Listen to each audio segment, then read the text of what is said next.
Today's another milestone in the campaign, which started in Merseyside to bring justice to grandparents who also are parents to their grandchildren.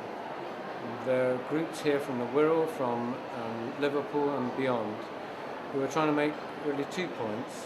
One is the government doesn't even know how many grandparents do actually care for their grandchildren full time, act as their parents, nor have they conceded justice demands, which is that the parents, these grandparents, should be treated equally as with other parents as to what support they might be able to get.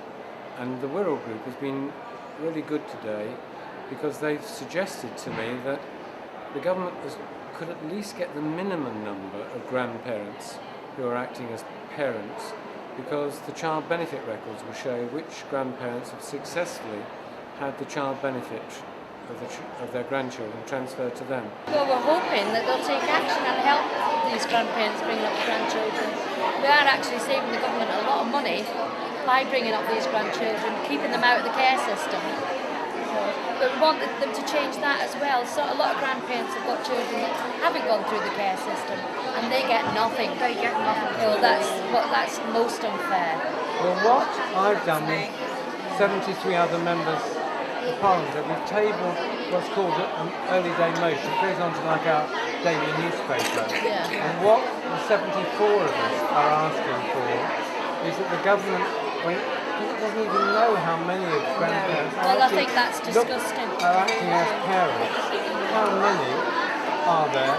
And secondly, to start paying allowances, non-means tested, so that you actually you have the money to look after these to children. do an even better job. So that's, Well, how much are we actually saying that the government Exactly. knew?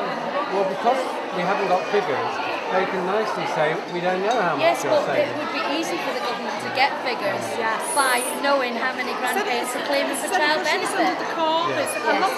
A lot of retired and now have had to go back to work to be able to afford to keep their grandchildren because they're getting no help. Well, that's a brilliant point. I will table a question today. How many grandparents are drawing the child benefits? Please. Yeah. Because that is one way of finding out how many. Yes. So I'll be putting down a question today, asking the government for that information. And I've told grandparents there's a motion on the order paper with 74 of us MPs asking the government to do more.